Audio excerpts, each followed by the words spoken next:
Yo, what up, everybody? It's DL Stewart.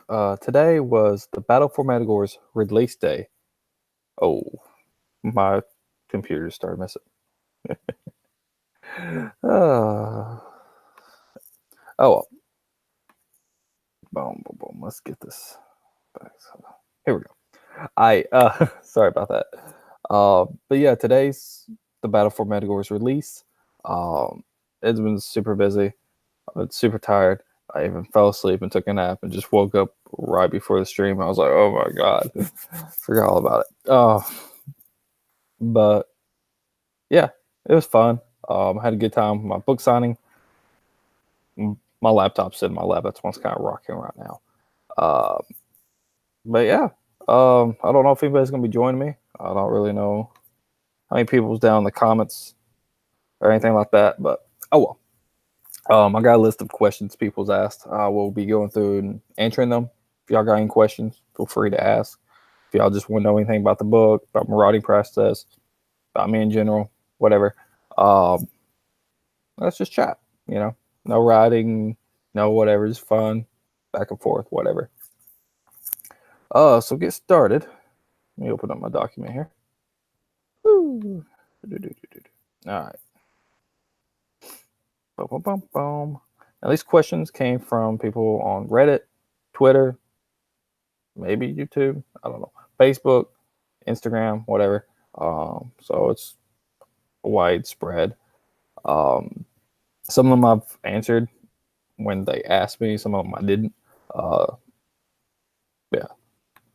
So if I already answered them, I'm answering them again. If not, oh well. I'm answering them now. That's what I'm here for. Okay. The first question is from TNT Dynamite, which they asked several questions. The first one is, what is your muse? I'm a big gamer. I like playing Xbox, PlayStation, shit like that. I love open world RPG games in a sense, but I'm not that big of a fan of Skyrim or Elder Scrolls in general. I don't know why. I think it's more of the aesthetics.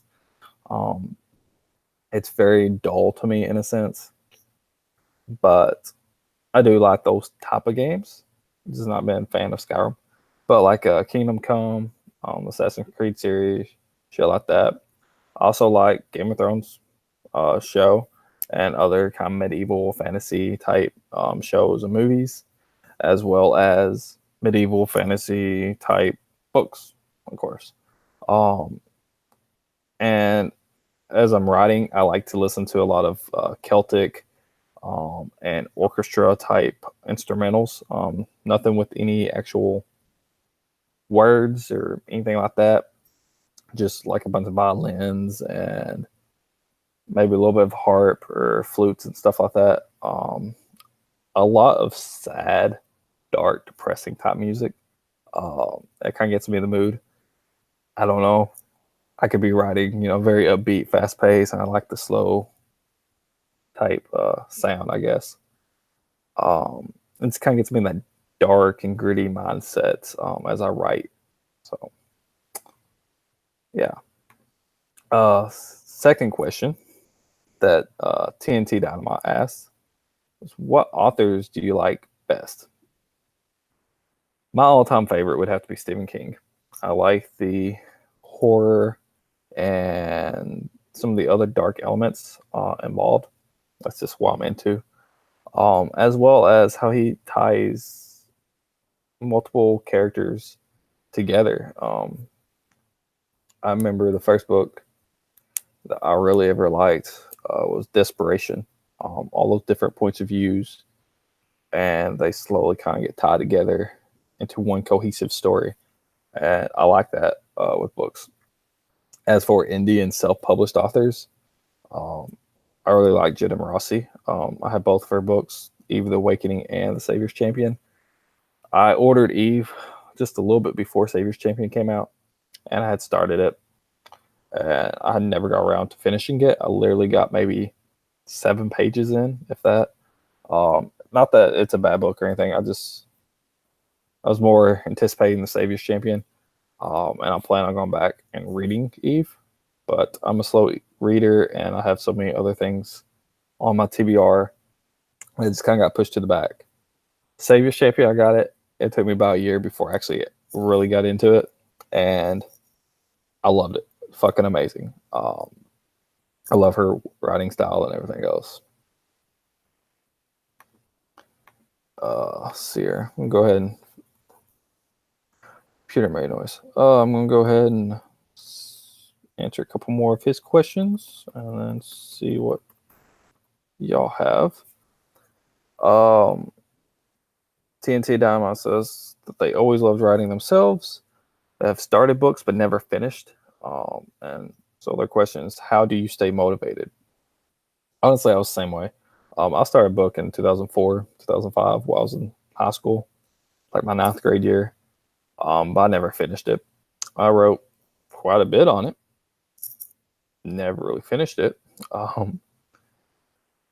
What I think helped for me to stay motivated, especially for like the Battle for METAGORE, was the community I found on Booksy. If you don't know what Booksy is, it's kind of like Wattpad or something like that. It's just an online website where you can post your book up for free for people to read. And it being my first actual book that I actually wanted to write properly, I guess, since the one I started in 2004 was just a bunch of randomness.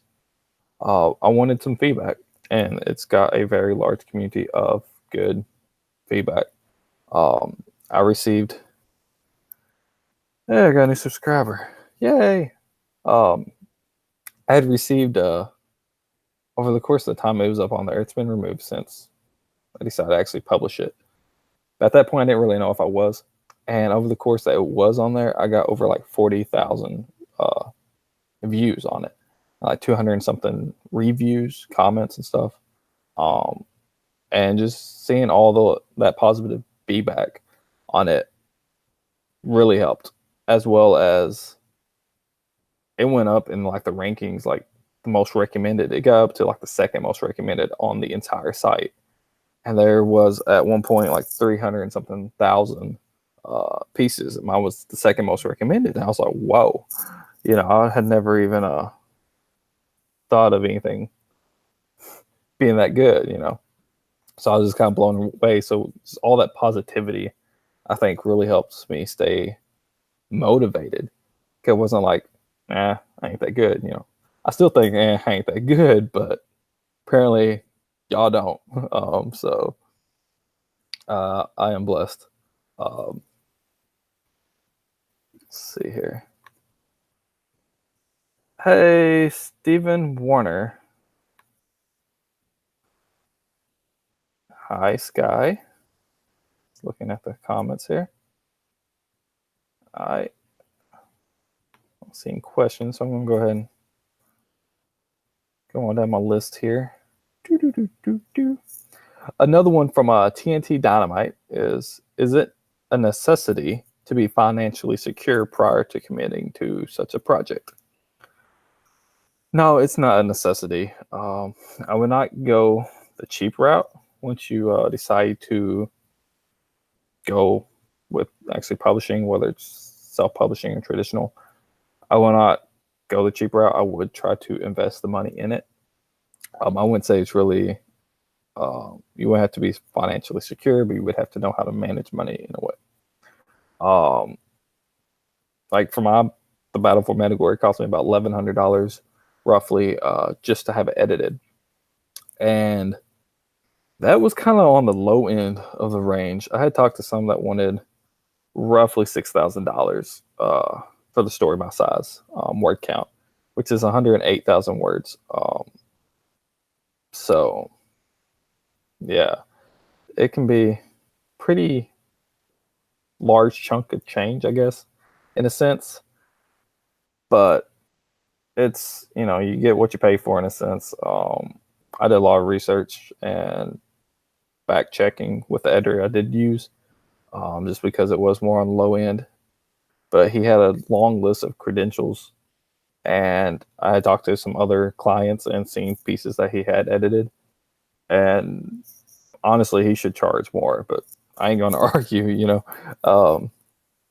but yeah, an average copy editor usually runs, I think, like 1 to 3 cents a word.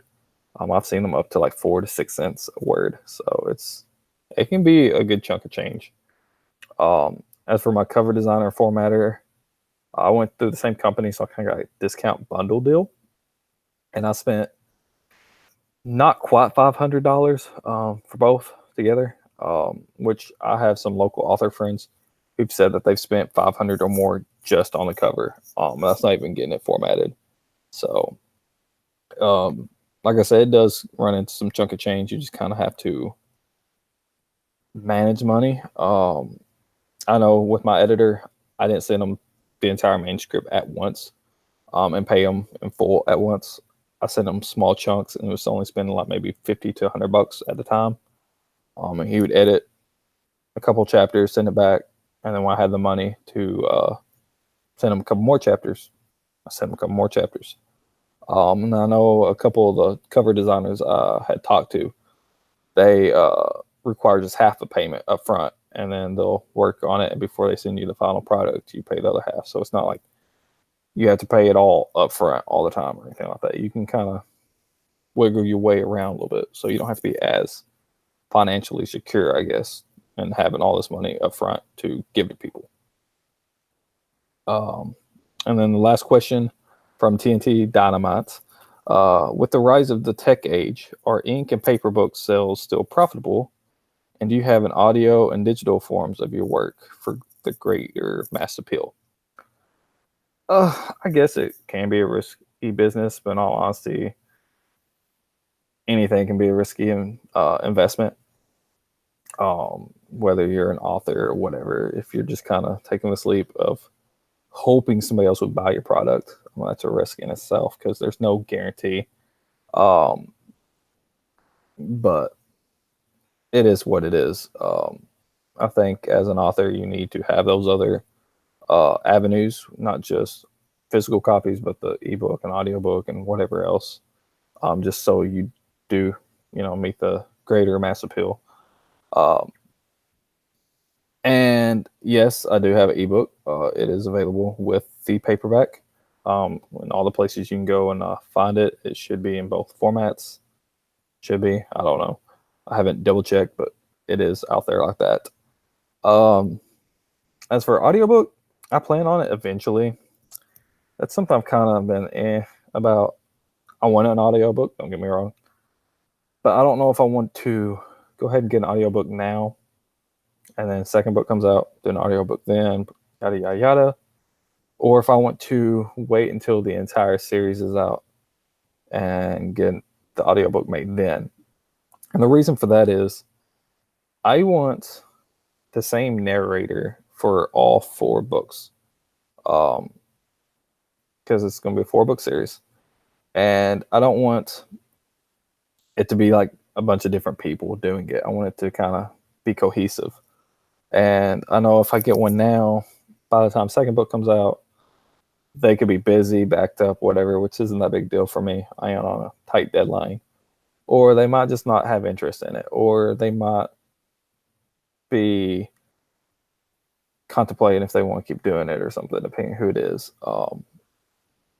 So I would rather it be the same person. And I think the easiest way to go about that would be just wait until I have all of them ready and be like, here, and they can just record all of them at the same time. I don't know.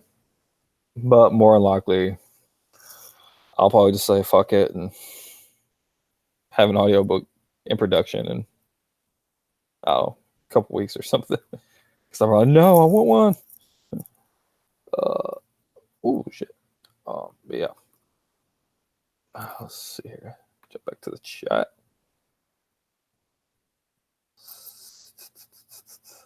All right. Next question is from RED. I don't even know. I'm going to butcher that name terribly. Boa. As, do you think we need romantic relationships between characters in our action adventure filled fantasy novels? Do such relationships always end up in a sex scene between characters, or do you think there's a way of writing that out? I wouldn't say you need them, Um, but I do feel like a romantic relationship can adapt a layer of depth to a character's development, regardless what genre it is or the subject matter or anything like that. Um, and no, they don't always have to end up in a sex scene. I mean, they can, but I mean, just think about real life. You know, any kind of relationship doesn't always end up in sex. You know, you have all kinds of relationships with people all the time, so it doesn't have to end up in sex. It's kind of if you don't want it to go that route, if you want it to be like a lovey-dovey relationship but not end up in sex, kind of bask on the connecting stage of the relationship. Build a love and trust, amplify all the small things that kind of draw the characters together, what they just kind of revel in a sense. But yeah, it doesn't have to. You can, um, but it's not a must or anything like that. Oh shit, TNT Dynamite's got more. I don't know how many questions they asked. Oh, their next question from TNT Dynamite is: do you plan for a follow up to the story? Yes. The Battle for Metagore is the first in a 4-book series, which is just my Metagore series. The first one's the Battle for Metagore. The second one I've just been calling Sovereign Duties, but its full title is The Sovereign Duties of Metagore. And then there will be the Arise and Power Metagore, Arise of Power and Metagore. And then the last one's the Inflamed Insignia over Metagore. So that will be that series. Um, I am also my entire fantasy collection that I plan on writing all take place in the same world. So they're in a sense of the same universe, same whatever. It's not really series, but yeah. If you look at my cover at the top, it says a Lands of the Abyss novel. Um, all of my fantasy works will have that in it. If it's a short story, it'll be a Lands of the Abyss short story or anthology collection of short stories, whatever. But the Lands of the Abyss means it's within that world somewhere, whether it's in Metagore or one of the other multiple continents or kingdoms or whatever. See here. TNT also asked, do you have a word of advice for aspiring authors? Something you wish you had known from the start that would have been beneficial? I would say to never stop writing. It doesn't matter if you hit a roadblock, writer's block, whatever in your story, and can't think of the right word to use. Just keep on. Me personally, especially with working on my second novel right now, I've been trying to fast draft it and not think of, or not to stop and really think about the words, so to say. So if I want a particular word and I can't think of it, I just type whatever I can for the description in a sense. If I know what the word means, I just can't think of that word. I'll just type whatever it means and keep going, and I'll highlight it. Or if I can't think of anything, I know there's some scenes that I know what's going to happen. It's just trying to articulate it enough to get it into words. I'm just struggling at times if I'm just not in that mood or that mindset. And I will just hit the hashtag button a couple times and then just go on and skip that, and I'll highlight that. And that way, whenever I go back, I can just kind of scroll through and see everything that I've highlighted and all this stuff. And usually by that point, I can think of that word, or I can actually stop, get on Google or whatever, and actually search for it, like the word, or sit down and actually write out those scenes I skipped. But I don't try to actually stop. Just keep the story moving forward. Because I found if I stop and actually take the time out to actually focus enough to write that, it's usually not that great. And also, if I just take the time and try to find that word, and once I find it, I lose my rhythm. I get out of the flow of the story, and it's difficult for me to get back into that same state of mind afterwards. So I look at it as I can always fill in the blanks later. I'd rather stay in that same flow and mentality to get a larger chunk of words written in a sense. Uh, let's see here. I had answered this before. I'm kind of half-ass reading off the answer I gave him then. Um, yeah, yeah. Part of the advice as well as that is a quote from Robin Stevens. He said, "First drafts are always horrible and ugly. Don't worry about that. It's the same for everyone. Just remember that the first draft is as bad as the book will ever be. And if you keep redrafting, one day you will look at your horrible book and you will realize that you've turned it into something actually quite beautiful." And that would be just kind of my advice. Just don't really stress out over the first draft too much. It's mostly there just for you to continue to just write it, to get it actually in words. So, yeah. And I believe that is all of TNT's questions. Any y'all in the chat got any questions?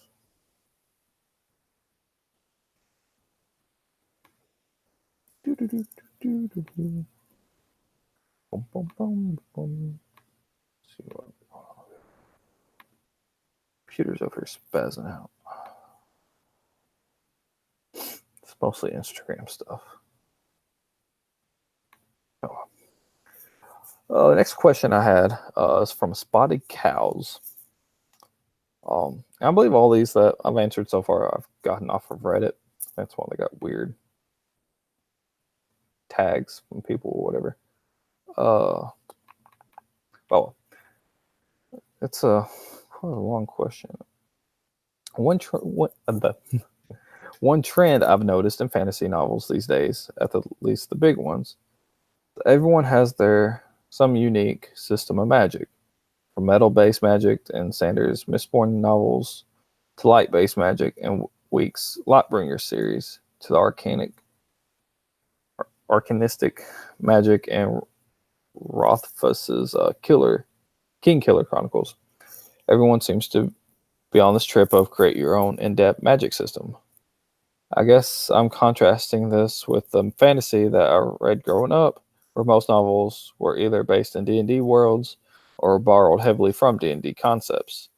Most older fantasy novels have some sort of natural force that magic users tap into, and from there they cast spells that are pretty much standard fare. Fireballs and teleportation and magical shields and whatnot. There's less emphasis in these older novels on meshing magic with physical laws. Magic doesn't have to make sense in terms of laws of physics. Like in the Lightbringer series, for example, when a magic user uses Luxon, whatever, it brings out of their skin. It breaks out of their skin from their blood, causes bleeding and scar tissues. It has weight, so it can be used to move the caster. The different Luxons have different physical properties, even down to smells. D&D style would be more like, oh, sparkly shit shooting out of your fingertips and does what you want. What do you think has caused a shift in the way magic is tied into fantasy novels? Do you think that unique magic systems inherently add depth to fantasy world? Do they make it more real and immersive for readers? Because personally, I wonder if spending that time on creating a working and logical magic system takes time away from creating a better world history or from fleshing out various cultures, working on dialogue, etc. And it feels like there's a finite amount of mental energy you can dump into a novel and something somewhere has to give.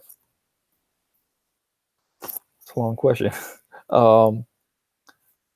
I think the main reason for the shifts with authors striving for uniqueness, basically.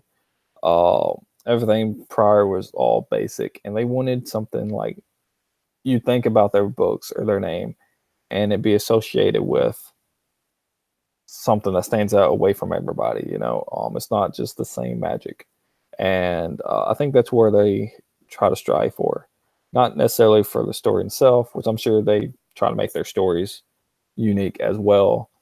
I think that's an element of uniqueness that they want, so that when people think of them or their story, that it all kind of stands out. Not part of it kind of blends in with everybody else's, and part of it doesn't.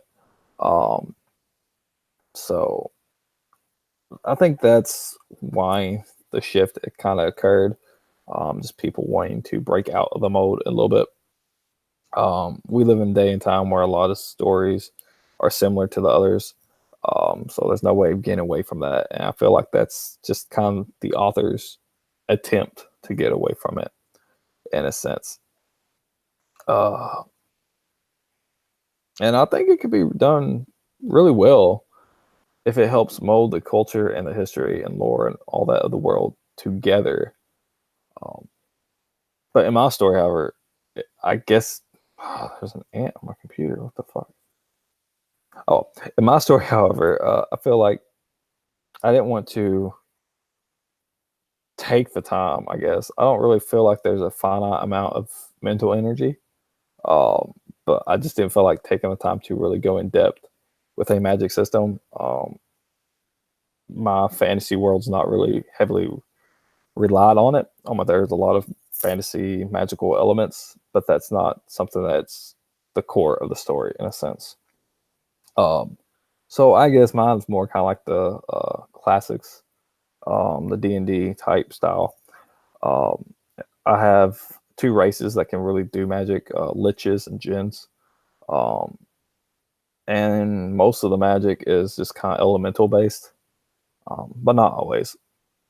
As well as in my world, magic cannot be used on living things, which is like the only law of magic I have. Um, so it can't be used on another person or wildlife or any kind of plant, but any inanimate object that's not living, it can be. And so there's kind of ways around that, kind of loopholes, I guess. You can shoot a fireball at somebody and like causing the person caught on fire, catch on fire, but you're conjuring up the fire in midair, which isn't living, and pushing it. And if somebody happens to get in front of you, oh well. There is a scene where a guy crushes armor around a knight, so he's not applying the magic to the knight himself. It's more on the armor and kind of molding it and reshaping the armor, and the person just happens to be on the inside. So there's some loopholes kind of like that where it's still abiding by the law of magic in my story, but it's still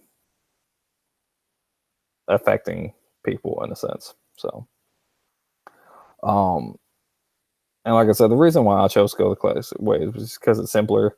I don't have to take the time out to try to explain it too much for the readers to really know what's going on.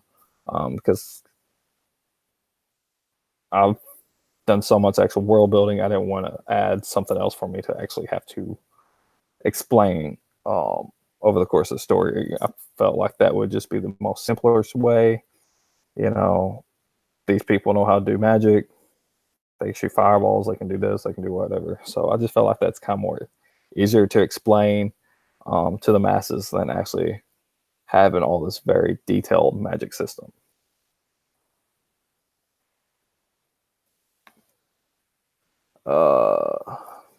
Let's see here.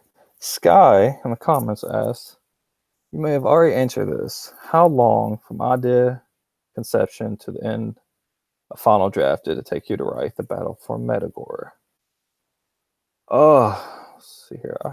I don't think I've answered this yet. I know some other people had asked that question. I got the idea concept of the battle for METAGORE, which originally was just going to be METAGORE. It wasn't even going to be the battle for METAGORE. And it wasn't until I decided to make it an actual series, because it was originally just going to be a standalone. I got the idea August 2015. I kind of started playing around with the idea, kind of started outlining and stuff. And then from the actual idea to the end of the first draft, it was about almost, I guess, August of 2017. It took about 2 years. It might have been like July 2017. I don't think it was quite 2 years, but it was basically 2 years for a first draft, from concepts, outlining, first draft, about 2 years. And then after that, I went through, I've been posting up on Booksy, like I mentioned earlier, and was getting feedback from all those. I was kind of using everybody as alpha readers in a sense, kind of taking some of their input. And I went through and wrote a second draft. And it took me about 3-4 months to do a second draft after that. And then I sent it off to actual betas. And then as I was waiting for the betas, I went through and rewrote it again, third draft. So once the betas actually responded, I had already wrote a full draft, and it only took a couple months because I had took so much time on that first draft. I didn't really have to rewrite everything, and I didn't skip any scenes, so I had everything solid. I was just kind of rewording sentences and this and that. There's a few things I actually scrapped or wrote from scratch in those later drafts, but the majority of it was just being reused. And then after I got my betas feedback, I went through and wrote the fourth draft, and that just took maybe a month or so. It wasn't really even a full being a draft or anything. It's more just kind of some little nitpick things I needed to change from their feedback and everything else. And what took the most time with all of my drafts after my first was I had just kind of created a map on my computer on Paint for the first draft, just kind of so I can get a visual of where everything is. And then I actually created a more logical and scaled map. So I had to rearrange chapters in a sense because of the time frame, and then actually incorporated the distances. So I had to rearrange it again. And then I went in and actually figured out how long it would physically take somebody like on foot to travel that far, or on horseback to travel that far, or whatever. And then I had to rearrange everything again. So that was what took up the most time, trying to rearrange chapters and make sure I'm not mentioning something in this chapter that isn't explained until later in the story, since I'll flip them around or something. So that was fun.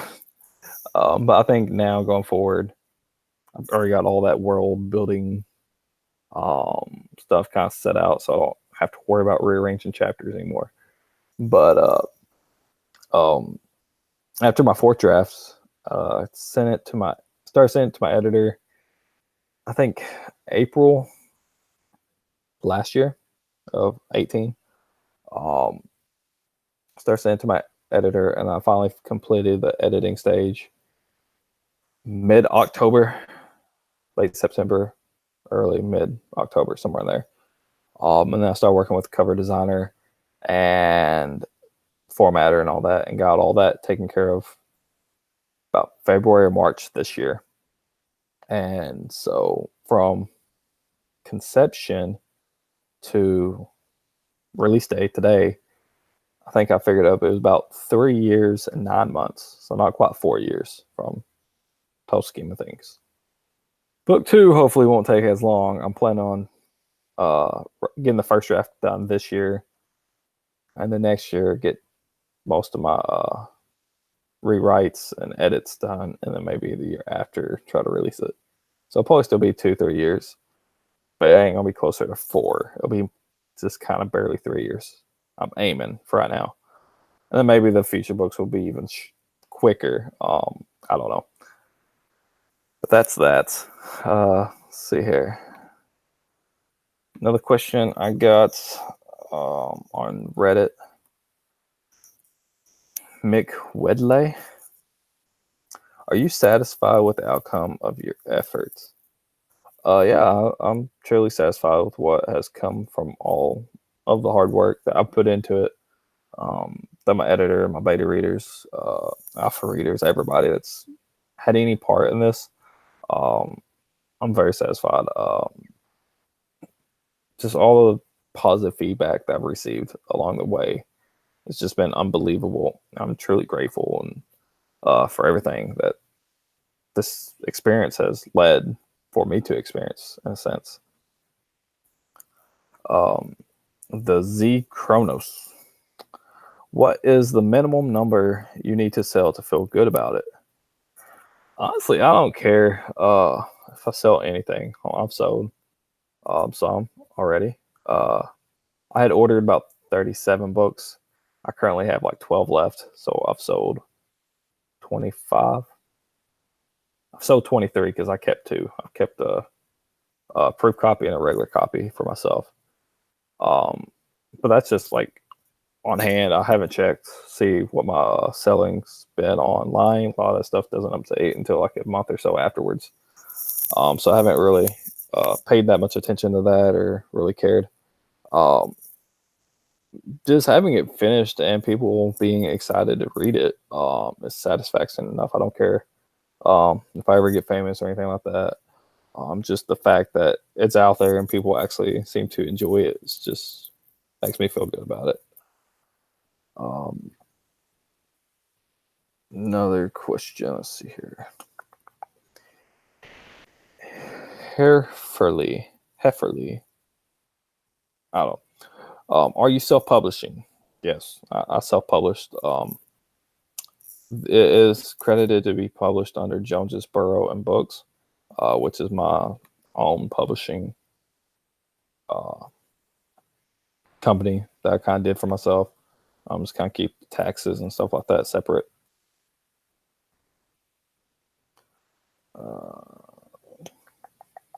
The guy who does the thing asked, how long did the process from... Oh, okay, I just answered that. Never mind. Skip that. Another question from the guy who does the thing. Is this your first published work? Yes, it is my first published work as in this medium. I used to make music and songs and rap and stuff. I wouldn't say it was anyway near as good as what this is. I wasn't that crazy about it with the quality of it anyways. But I did enjoy it and I did publish and release that stuff. But actually, book-wise, yes, this is my first published work. Question from Howardis. I don't know how to pronounce these things. What was the toughest part about completing your novel? Did you get stuck for days or weeks on a certain part? Yeah, writing the first draft for sure was the hardest. I outlined my novel before I ever got started writing, but there were still chapters that I just couldn't get my mind wrapped around good enough to get it wrote the way I wanted it to be. Like I mentioned earlier, and I just kind of hit a brick wall, and I would just struggle. There were times, not a lot, but I would get stuck for about a month or so, just beating my head against the keyboard trying to get that chapter wrote. I think the chapters that I really seem to struggle with, for the most part, were like the opening chapters, and not really opening for the book, but kind of more introductory chapters to different scenarios where it's just kind of introducing characters or part of the world or something, and there's not really much action going on or anything like that. It's just kind of more of, this is the characters, this is the environment. I think that's kind of a lot of what my struggles were for, as well as ones that had to evoke strong emotional feelings. I feel like I'm not very good at writing emotions. I'm part of a writing group locally, and they beg to differ. They love all the emotion and stuff that I put in it. I don't know. I think it's just kind of one of those. I'm not good type ordeals most people have, where they really are better than what they think they are. So, yeah, that's what I kind of struggled on most, was the first draft and the introductory chapters and stuff like that. Donna Walls, which is one of the local authors around here, she had asked, how long before book 2 releases? I kind of answered this while ago. I don't really have a date in mind. I'm still working on the first draft of book 2. I think I'm about halfway through, so I might get the first draft done prior to the end of the year. That was my goal, was to have the entire first draft wrote by the end of the year. And at first, I was kind of actually struggling. I think there's going to be like 54 chapters. I had 5 chapters wrote before this year started, something 49 chapters, 52 weeks. Do a chapter a week, and I got a couple extra. Well, those couple extras kind of got put on in January, in February, and then by the by April, I remember when my newsletter, it comes out on the 21st. The newsletter for last month, I was working on chapter 11. I was hoping to get that done and start on chapter 12 within that week or so. So I was like about almost 12 chapters in at that point. And over the course of the last month, I've been doing a lot of write-ins and stuff with other author tubers on here. I don't think I have any links down below or anything. I will, and I'll post theirs down there. But in the past month and a half, I've been doing a lot of write-ins, and I went from struggling on chapter 11 to starting 12 to now I think I'm working on chapter 23, 24.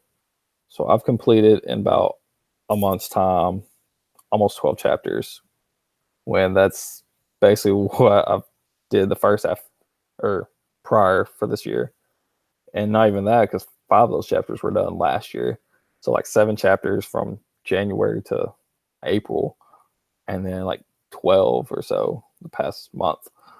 So I feel like that's helped. So I might actually get book 2 released sooner. I don't really know, but I'm still planning on at least having the first draft done this year, and then just see where it goes from there. I'm not really one that likes to set deadlines until I'm sure it can be met, in a sense. Since I'm not really pressed for anything, I don't have any reason to be like, I got to release it tomorrow or anything like that. So whenever it gets released, I guess it'll get released. Let's see here. T.A. Woods asks, what inspired you to write the battle for METAGORE? What inspired me? That's a hard question. I know I hear people ask me that all the time. I joked with my aunt the other day, kind of used a quote from the book. It's just, and the quote was just, it was just a bad dream, I suppose. Which I do get a lot of ideas for my story from dreams. I know for me personally, if I constantly think about something right before I fall asleep, I will dream about that, in a sense. If I dream, a lot of times I don't, but at times I do. And when I do, it will be about whatever. Sorry, I got a notification. Whatever I was thinking about constantly kind of reflects upon what that dream was. And I've gotten ideas for some dialogue or like a character or something like that from that route, that means. But the actual concept, I don't really know the exact thing. I know I had a friend that was writing a fantasy story, and she was having me kind of do some character art and stuff for her. I ain't that great at that, but I was doing it. It was kind of fun, and listen to her talk about it and stuff. I was like, you know what? I think I could actually try to write something. Like I said, I started that one story like 04, and it was garbage. I plan on at some point busting that back out and trying it again. But I was like, you know what? I want to write something like that. Fantasy. Off out of reality. Anything goes. And then I was kind of thinking about that, and that kind of what pushed me to write it, in a sense. And the actual concept of what it became was more, I was getting tired of a lot of fantasy war books and movies and TV shows being subcultural by races. It would be like Lord of the Rings, how the dwarves are versus the elves versus the orcs versus this versus whatever. and they're all the racers are kind of like against each other. I wanted a world where elves and demons and imps and whatever all coexisted together, in the same kingdoms, same cities, and they was all fighting side by side. So it wasn't like elves versus this versus this. It was this kingdom versus this kingdom, and each kingdom would have a large variety of different races and stuff. And that's kind of what I guess led to inspire me to write the Battle for METAGORE. Was just hearing my friend talk about her book and just kind of get tired of the repetitiveness of fantasy always being broken down by races versus each other instead of actually coexisting together in a sense. T.A. Woods also asked, did you pattern your main character after anyone? I don't really have a main character. My story follows the point of view of a multitude of characters. I mean, a multitude, not just 1, 2, 3, 4, 5, 6. No, a multitude. It's from the point of view of 6 different kingdoms. So you follow the 6 different lords. You also follow some of the Viscounts.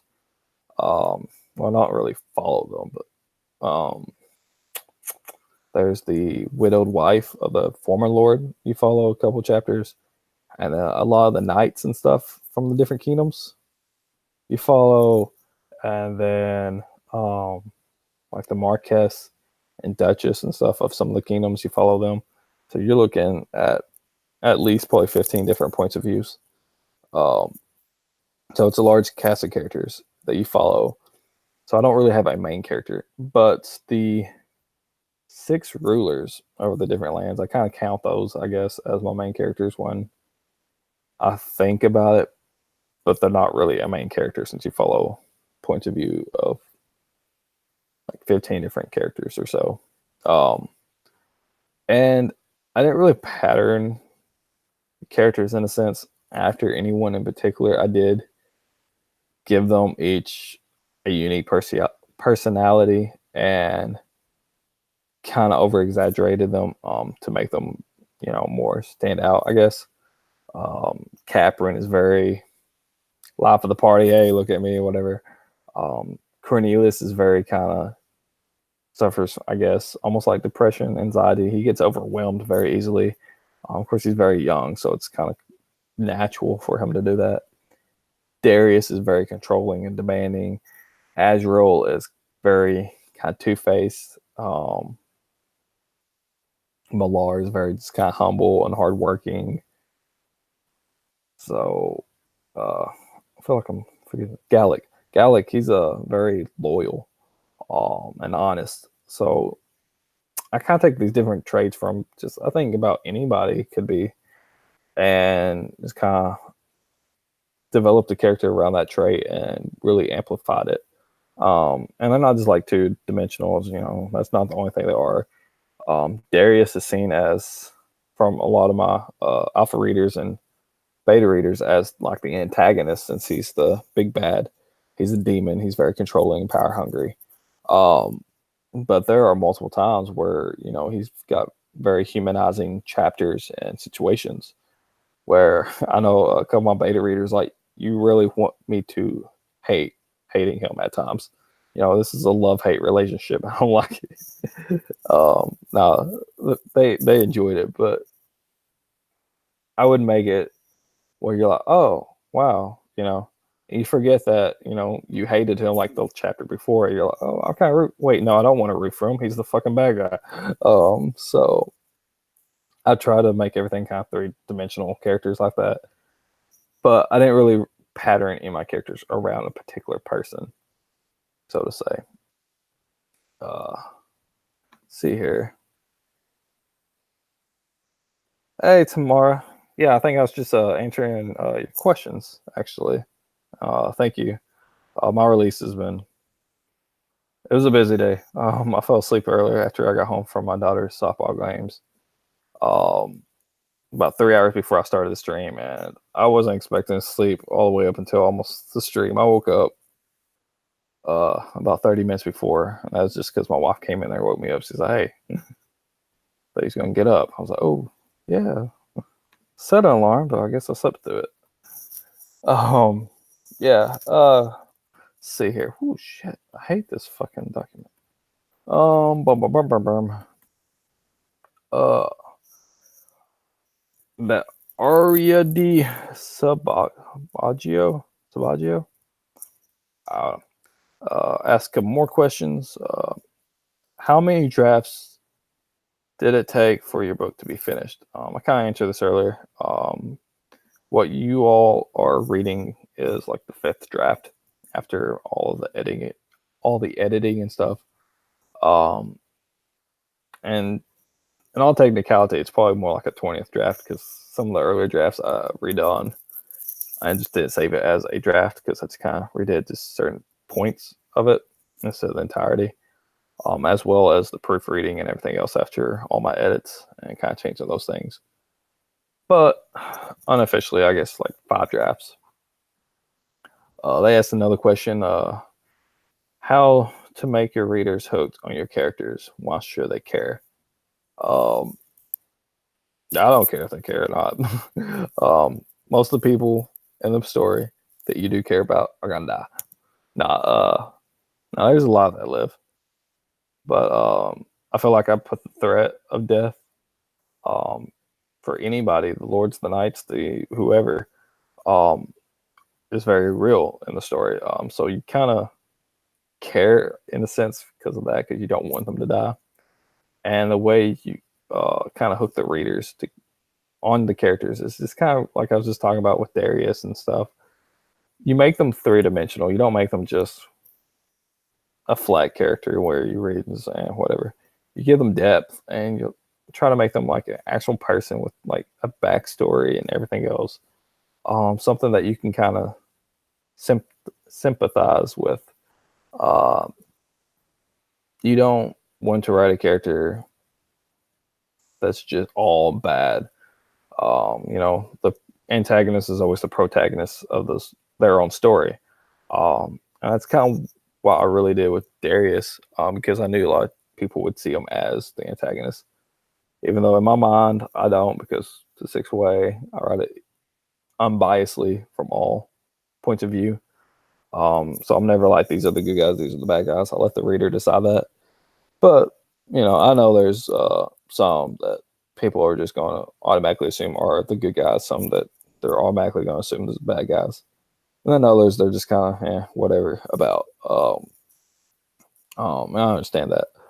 But on both spectrums, I try to give certain characters that the reader's going to think are the good guys, kind of bad qualities in a sense, nothing, outside of the character,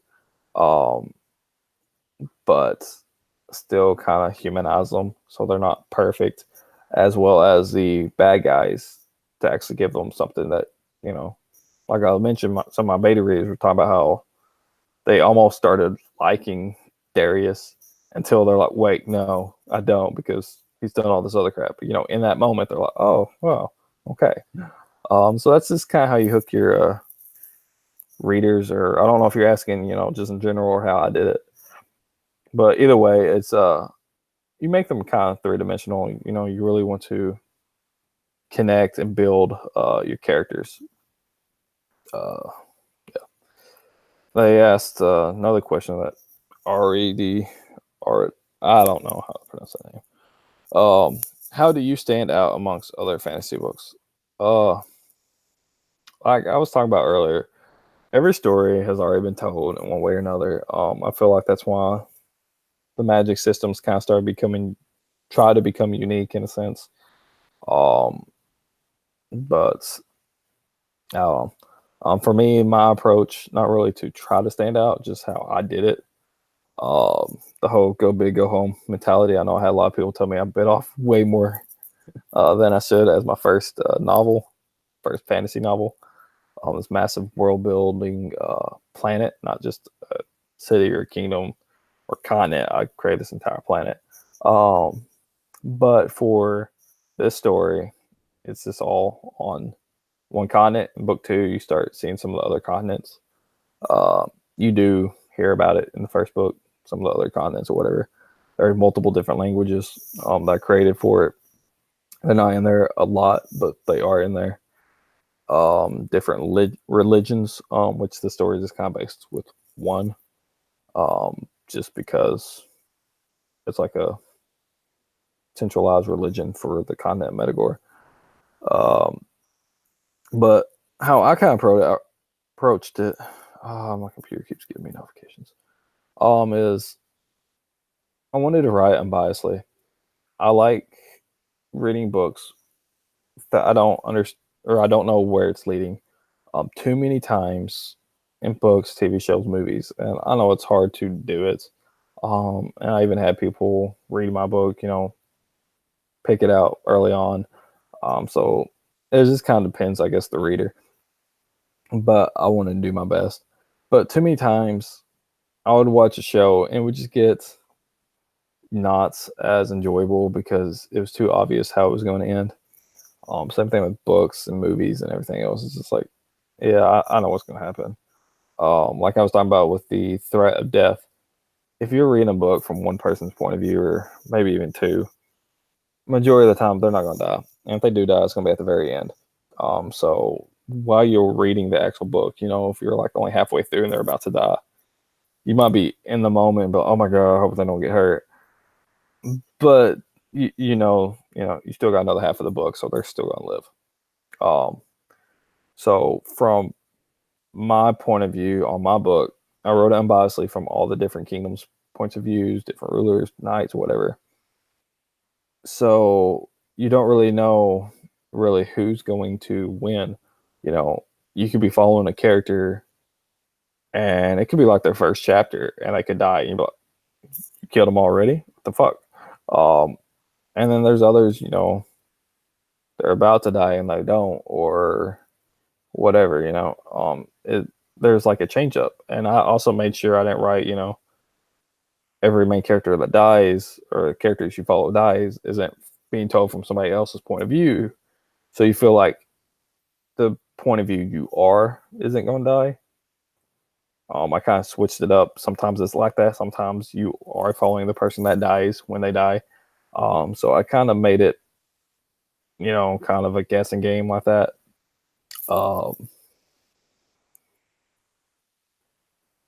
And yeah, I guess that's the only way I try to stand out. I just didn't want it to be too obvious. If you know me, personally, you might find it pretty obvious.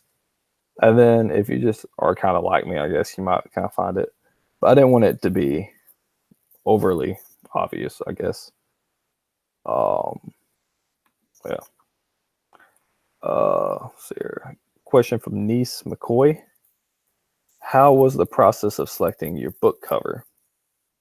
Well, I decided to go with 8 little pages to do it. And they had sent me a form to fill out. My phone is blowing up. Oh, and they had sent me a form to fill out different questions about what I want, what I like in book covers, what I don't like, this and that. And I had kind of halfway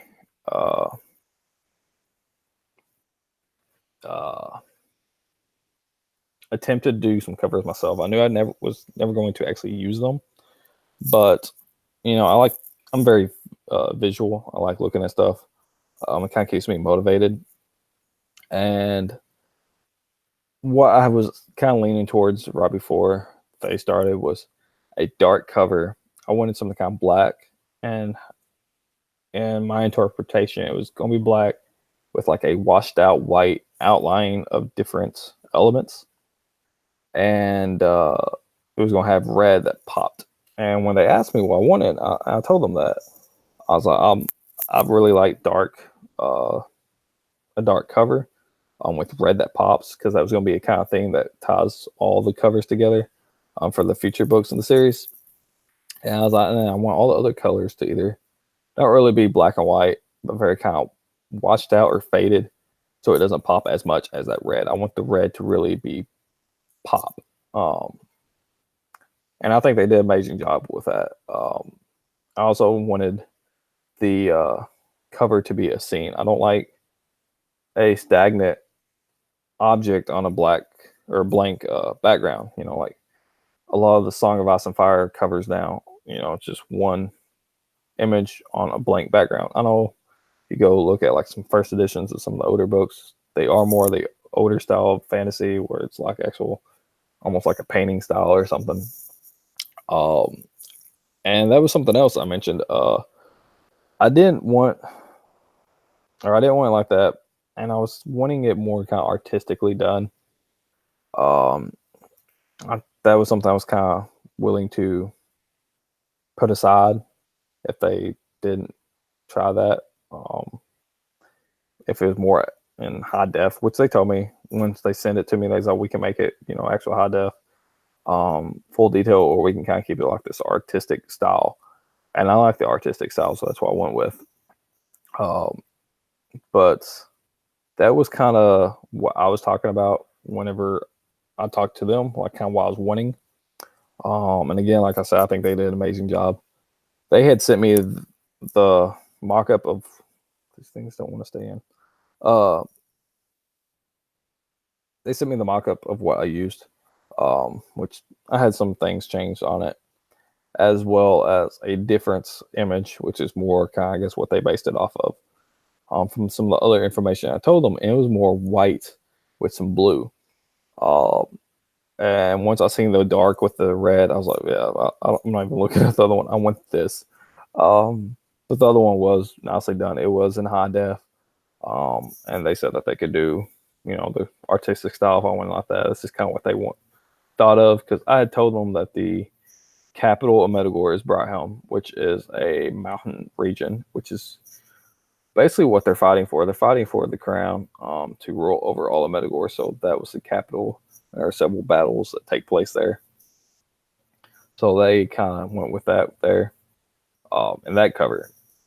And they had a warrior and kind of holding like a metal sickle type scythe thing. Kind of like a hooded knight in a sense. It looked pretty cool. I like the darker elements of the cover I chose. Which the cover interprets the first actual battle of the book, which I thought that was cool. It's called Early Morning Sun, which is right when the sun's rising. The Centurion army is charging at the Tellenics, and the Tellenics are trying to defend their kingdom. So the actual knight on the cover is a Tellenic general. Yeah, I thought it looked good. I had them change the text a little bit, how it was kind of laid out. I had them add the dragons. The dragons are not actually in the battle. They're never actually in Tallinn, but they are seen off and on throughout the story fighting each other. So I felt like that was something that I wanted incorporated into the cover. Also, the back cover, I wanted it to be a scene as well. I didn't want it to be just a blank back or whatever. And something else I had struggled with the cover was I was wanting something to incorporate all 6 kingdoms. And I didn't really know how to go about it when I was trying to do it myself. I didn't really know how to go about it to tell them I wanted. So I finally told them, I had designed these flags, on my computer and stuff of the different kingdoms. I sent it to them. I was like, if y'all could do something kind of like this, somehow incorporate it, that would be amazing. So on the back cover, it's got like another little battle scene and a dragon. And then amongst the battle, you see a bunch of flags sticking up wherever, the bannermen. And they actually used what I created. And it's amazing. I was like, wow. But yeah, that was a long answer to a short question. Let's see here. Y'all got any questions in the comments? Nope. All right, let's see here. Niece McCoy also asked, what was the most challenging part of writing the Battle for Me? I think I had already kind of answered that. The writing emotional scenes and introductory scenes and writing the first draft, in a sense. I'm not really going to go into too much detail since I kind of already answered that. Let's see here. Michaela, love it. As what do you look forward to most now that you are a published author? I One of the things that would just fucking you know made me feel like I made it. I know I like watching a lot of book reviews on YouTube and stuff like that because I'm very picky with what I read. Um, so I do try to find other reviews of it from different people, and I like looking at reviews, like video reviews instead of just written reviews. Um, but what would make me feel like I made it, what I look forward to the most is someone making like a 30-minute book review, just chatting with about my book. When somebody wants to take that much time into actually talking about something I created, would just be like, wow. Another thing is fan theories. I would love to just sit down and watch hours upon hours of random people talk about theories they have about my world and different characters and what they think is going to happen in the next book or whatever. That would just make my day. So yeah, if y'all want to do that, do it. I will watch it. I'll watch it on repeat. I don't fucking care. That would be amazing. Michaela Lovett also asked, what is your next big goal? Right now, I'm just working on book 2, Sovereign Duties. I'm also working on a side project called The Gift of a Child. It may or may not be a standalone. It might have a companion novel. I'm not sure. I've been kind of working on it off and on. I kind of usually use that as my NaNoWriMo project or my Camp NaNoWriMo whenever I did it. I didn't do it in April, but I'll probably do it in June, I think, when the next one is. June or July, I don't know. But I'll probably be working on it for that, as well as whenever I was working on the first book, I would hit a roadblock and I just couldn't get anything. I would just switch over there to kind of get my mind on a different track for a little while. And I plan on trying to have it done by the time I have the METAGORE series done. But I don't want to release it until after all the METAGORE series is released. So after I get all of the METAGORE series done, I might have a back stock of a couple books. The Gift of a Child, and if it has a companion novel, it'd be The Ballad of a Child. As well as a few other things. I've kind of worked on a short story, which I am not a short story writer, but I've been attempting it for one. I don't know what it's going to be called yet, but I'll probably try to have some of those ready to release by the time METAGORE is completely done. But right now, I'm mainly just working on book 2 of my METAGORE series. Aphrodite asked, who designed this awesome cover? 8 little pages. It's a company over in the United Kingdom's London, something. They've done a lot of amazing covers. They did Jenna Rossi's The Savior's Champion cover, which is where I heard about them through Song of a Dryad from Natalia Lee. And then I can't even think of anybody else. I know those 2 for sure. And they just did an amazing job. They was a little slow working. I had to wait a while. They were supposed to get started mid-October. I didn't get it done until, like I said, February of this year. When originally I was told it would take maybe like a month and a half. But it was well worth the wait. And again, I was on a deadline, so I didn't really care how long it took. And they kind of stayed in touch and kind of told me what was taking so long and stuff, which understandable and stuff. And I think they did an amazing job, so I'm very pleased, and I intend on having them do the rest of the series.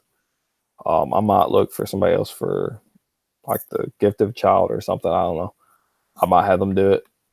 I'll just kind of see what else is out there. I like trying to stay with the same person, at least for the series. Like I was talking about with the audiobook, I'd rather it be narrated from the same person. I'll probably use the same editor for all of my METAGORE series, so it's kind of got the same voice in a sense. even though it's my voice. But he already knows what the first book is and kind of the direction and tone I had, so he can kind of help try to keep the future books like the same, so it's all kind of cohesive. Same thing with the cover design. I want them all to kind of be cohesive. I want them all to kind of have that dark and red element. And I kind of told them what I wanted to read on the other ones. The first one was more of a toss-up of what they did, but I told them exactly what I wanted for the second, third, and fourth one, which I haven't actually paid them to commission to do it or anything yet. But I kind of told them what I wanted so they can kind of get an idea for the first one. And so since I already kind of have the idea and they already went their process they did for the cover that I used, I would like for them to continue to do at least that series so they can continue doing that, since they already know what I like and what I don't like and everything else. And I'm getting tired of my computer going off. Keeps fucking dinging in my ear. Doo-doo-doo. But yeah, that's who designed it, and who will probably design the rest of my METAGORE series at least. And the last question I have is also from Aphrodite. How long did it take you for to go from first draft to complete novel? Seems like that's the question everybody's asking, huh? I'm not really going to talk about it too much since I'd already answered it. But it took roughly not quite 4 years. I think it was like 3 years, 9 months, something like that. Started it in August of 2015. I was done with all of my stuff by mid-October last year after all my edits and stuff, by the time they started on the cover. And from then, it's just wait on the cover and formatter, do a quick kind of proofread once I got my proof copies, and then getting it ready for publication, basically. So, yeah, not quite 4 years. A little over 3 years of actually me working on it until it was all written, edited, and all that shit. And then about another, I guess, half a year after all that for a cover and formatter and some publication prep. So that's all the questions I have. What time is it? It's a little after 11. Oh my God. So going on for a little over an hour. All right. That's all the questions I have. If y'all got any more questions, so feel free to ask and I'll answer them. Let's see here. If not, I'll probably wrap up. I have a comment on something. Awesome. Okay. No, that's not a question. All right. Let's see here. See if I got any questions that I might have missed somewhere.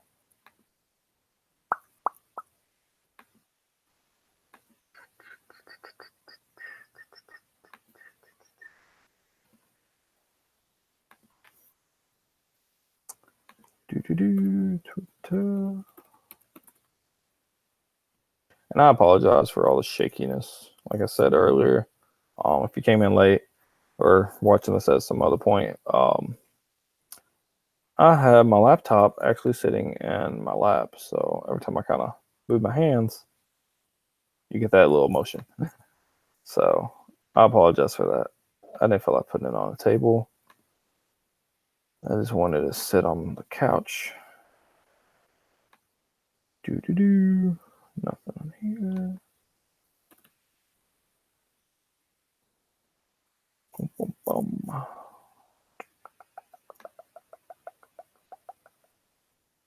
Nope. All right. Well, I guess if there's no other questions, is going to be this video. Yeah, I don't have any links right now. If you're watching this later, I do have links. After this live stream, I will go down and figure out what all I need to put down there. I got a list on my computer, but I'll go add all my links. I have Facebook, Twitter, Instagram, Pinterest, YouTube, obviously. Okay.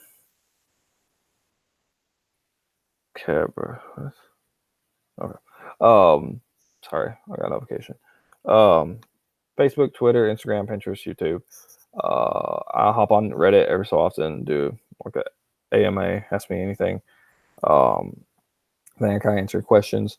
Anything I don't answer on there, I'll do on probably another Q&A video at some point. I have a newsletter. You can go to my website, which is dlsterauthor.com. Again, links will be down below. All my social media is dlsterauthor on any platform except YouTube, since YouTube's bitches and they won't let you have a custom URL unless you have a certain amount of subscribers or something, or watched hours or something. I know it used to not be like that, but it is now. So, oh well. But y'all have already found my channel, so it doesn't really matter. Everything else is DLStir Author. My website's dlsterauthor.com. I have a newsletter you can sign up for on there. I release once a month on the 21st, which was today, so you'll have to wait till next month. If you sign up to my newsletter, you get the first 2 chapters of the Battle for METAGORE for free sent to you. Yeah, I'll probably be doing some giveaways this year. Some sales. I don't know. I haven't really figured all that stuff out yet. I was just more focused on the actual release.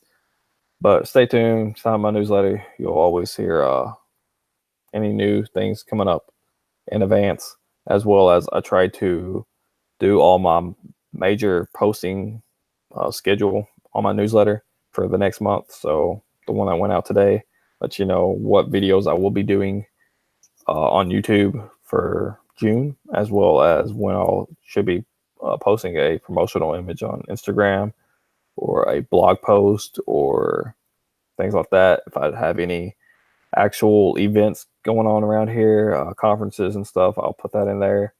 I don't know if you'll live around this area. I live in Northeast Arkansas. I'll be trying to attend different conferences around here, maybe some in Tennessee, Missouri, stuff like that, Central Arkansas. So if y'all live in the area and y'all see me going to one and y'all want to do a meetup, that'd be cool, whatever. Yeah, I ain't got a copy of the book with me. It's that way. Guess that's it. Thank y'all for joining me. Peace out. Yelly. Everybody love everybody.